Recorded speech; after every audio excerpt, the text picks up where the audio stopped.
Anyway, let's hope he doesn't get waving that. We're off and running the Queen Mother Challenge Cup. Torun, you can see on the Berkshire station, Ridley on this buck station, keeping a watch of what happens in these early stages. It does set the tone for the race, as we've seen in previous races, and these boats particularly, so technically demanding. The quads and all the sculling, really is hard work without the cox to navigate your way through this part as you come off Temple Island. And this is extremely tight.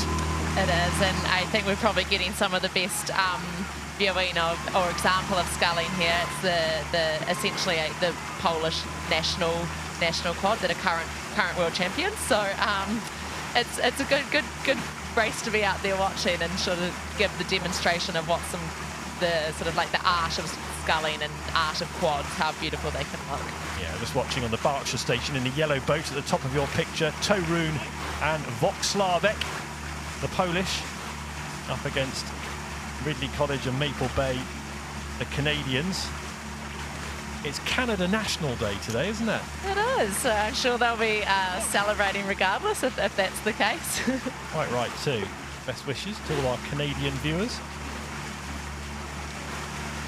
But at the moment, they may not be celebrating based on how the start of this race has emerged. This is a good fast start from the Polish on the Berkshire station.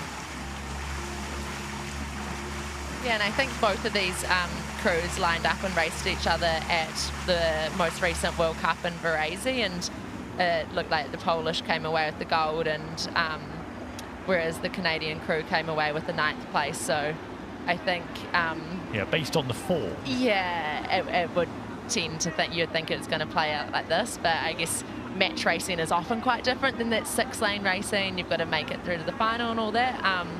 So you never rule out any crew, but I think the Polish really putting in a dominant performance to be like, yes, we're still on form, probably leading. This is one of the steps in their journeys, essentially probably to try and qualify at World Champs this year. So they'll be wanting to sort of keep asserting their dominance at every chance they can against people that they might come up against on the World Rowing Circuit. Yeah, so 9th at Varese in the World Cup a couple of weeks ago, the Canadian boat. You can see on the Buck station, to the left of your picture there. And as you say, the Polish won the World Cup meeting in Varese and the European Championships, the current world champions as well. So they are rammed full of quality. They'll no doubt be hot-footing it away from Henley and out to Lucerne in Switzerland for the World Cup 3 regatta, which is on this time next week. Not the worst time of year, is it? That's where I'll be heading to after this one, and it's a great circuit. Yeah, it's really not the worst time of the year, and I know, like, as an international rower, getting to come to Henley and add that into the international season is always such a highlight. I think it's a regatta where, yes, it's great, really intense racing, but you do have to deal with the distractions of the crowd and the match racing and trying to get your course and all that, which is great practice for when you might turn up to a World Champs or an Olympic Games and have to deal with things that are thrown your way. So like we always saw Henley as such a important part of our yearly sort of training schedule.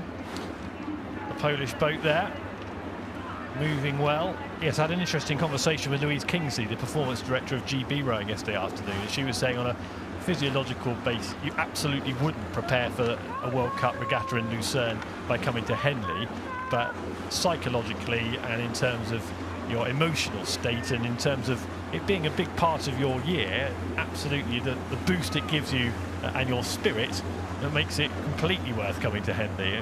Clearly it's too tight up one from another, isn't it, to make sense in terms of how your body reacts, but mentally it gives you such a freshener. Yeah, I couldn't agree more, and as rowers, especially when you get to the elite level, you do so much training for the amount of times you can race, and I know we always, when we could, would bring our New Zealand team to Henley because it's a chance for also us to have fun and enjoy the environment, and we love seeing all the crowds on the bank and get into your blazers and nice clothes afterwards. As rowers, you don't get to do that all that often, so I think the benefits of it definitely outweigh the tight schedule with the turnaround to the World Cup. That's next week, the third World Cup. But mentally, emotionally, it definitely picks you up, and it's something that I was always very fond of. I don't know, I always quite like the New Zealand tracksuits, but if you prefer the blazers and the posh frocks, then fair.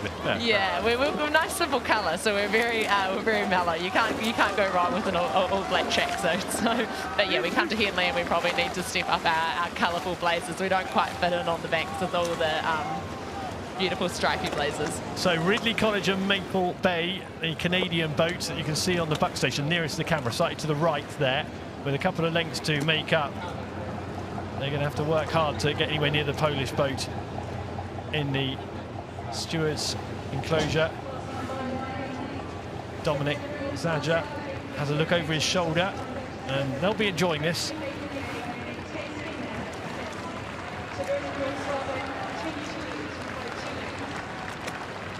The Canadians, they look like they're soaking up the applause in front of stewards. They're just dropping their rate down, and they'll be pleased with the reception they're getting. Look at those crowds. That grandstand is chock-a-block.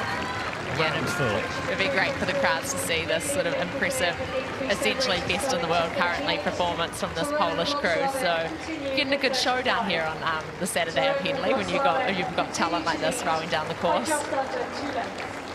Yeah, as Grace says, they're the best in the world at the moment. Over the line they go now, the Poles. Well done to them. Really good performance from Torun and Wloclawek. Beating Ridley College and Maple Bay comfortably.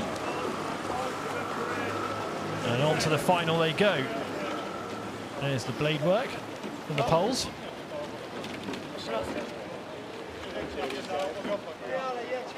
Something for them to celebrate. It will give them a boost, won't they? They're already the best in the world, but going into Lucerne, any of their competitors out there will be looking at that, thinking they're the ones to beat still. I think essentially any time you can kind of put out a dominant performance on the world circuit, it is a psychological thing. And even for the Canadian crew, there were two members in this quad here today that had come from the men's 8 last year, and it's that transition from a men's 8 sweeping boat to a men's quad is quite difficult. It's two quite different dynamics, even the way you row it. So I'm sure they're still in the process of finding their feet and fine-tuning that. So they would have learnt a lot, I guess, from racing the best in the world in a one-on-one situation.